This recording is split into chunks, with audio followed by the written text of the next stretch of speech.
This year at Summer Strong, you changed it up a little. Instead of giving a deep, Did. esoteric, thought-breaking, groundbreaking, observations and normal Derek Woodske talk, you decided to go and put a little practicality and bring back some very excellent, like nutrition supplement recommendations, things that are well established and really brought that. What was the feedback? Did people really enjoy it? I believe so. I think for like initially, it was the most positive feedback I've ever gotten post speech. So in terms of like within the realm of Summer Strong, it's the most interaction I got after a presentation where people were like, well, what about this? Or how could I do that? Or what do you think of this? Or have you ever experienced that? So that was interesting. And probably because it was a relatable subject in that regard. Whereas if I'm talking about goal setting after the fact, people maybe aren't so keen to ask you questions because it's such a heady conversation that it's hard to sometimes articulate what it is about goal setting that you want to ask a question about, because it can be weird for some people. Whereas if you're talking about integrating a micronutrient that we saw to be supportive of muscle gain, pretty much anybody can be like, well, how do I do that tomorrow? Right. So when I look at it from that perspective, it was a lot more fulfilling because I feel like retrospectively, I was able to actually provide a service, not just provide, used time.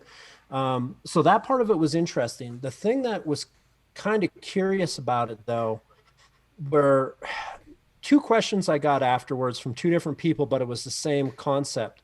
Why didn't I speak about CBD? I thought that was very interesting because that would be a question that would have never come up 5 years ago. So, why didn't you speak about CBDs in regards to nootropic human performance? Ah, Uh, man, I would not. I don't know. I wouldn't put CBD. I mean, I know Kyle Turley would venomously or for sure he venomously would. For sure he would. disagree with me, but I like I like this. I'm probably gonna get myself in trouble on this.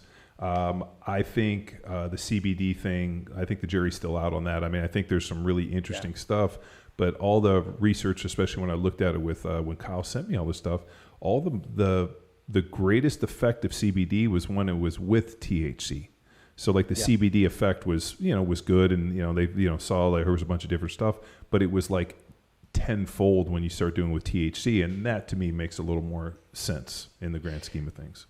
Well, and so it made me start thinking, I'm like, okay, so I know that there can be euphoria in some strains. There can be focus in some strains with THC based consumption or in the CBDs that come with it. And I know there's some, stuff that shows, anti-inflammatory and, you can go down that road.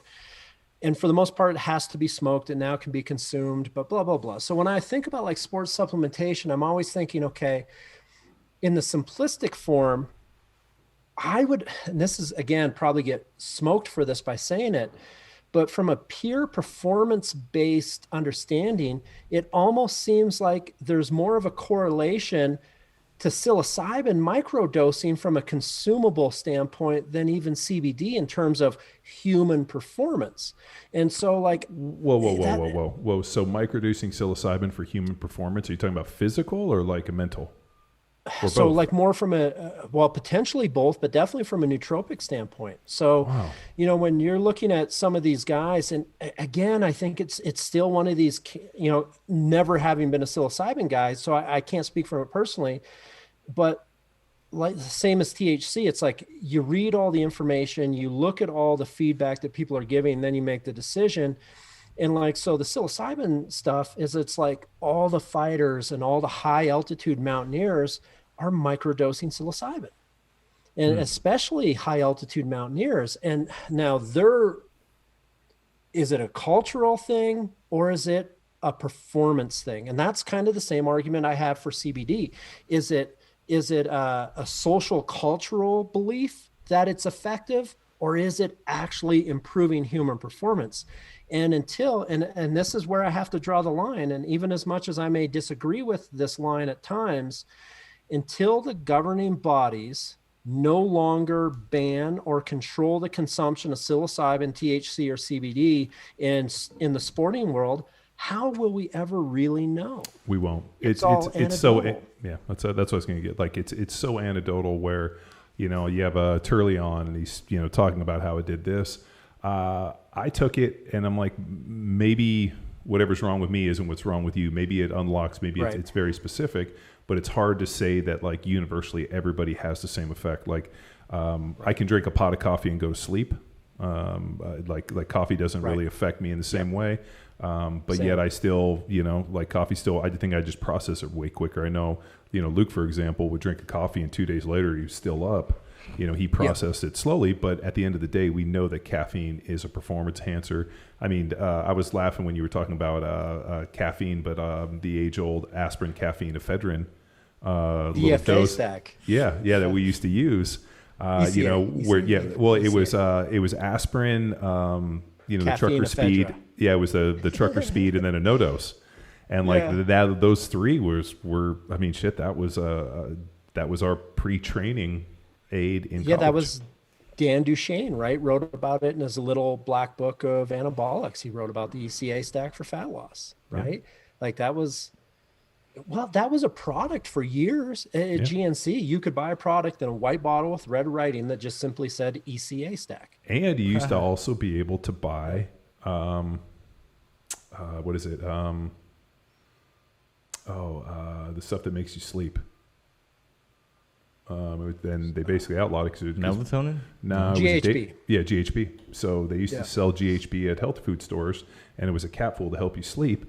The problem is, if you gave somebody else a capful, they were fucking knocked out, and people were getting raped on it. But you would go in and you would see GHB, and they were making it. And I remember, I can't remember. We tried some, and it like came in a bottle, whatever. You took a capful.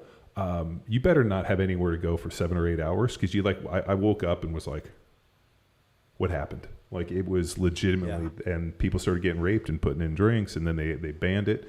But I mean, that was like all the bodybuilders were drinking that stuff left and right because they could get like, the equivalent of 6 or 8 hours of sleep in a 3-hour time period because you slept so deeply. So hard. Oh, dude, GHB is, that's one of those things where it was not uncommon. Yeah, for someone to take GHB and end up with no teeth because when it kicked in, they just fell flat on their face. Yeah. Like there was horrific stories coming out of college. These kids are just like, Jesus, smashed my teeth out on the coffee table. Because when it was on, it was on. Freight train and I'm right on track. I'm smoking.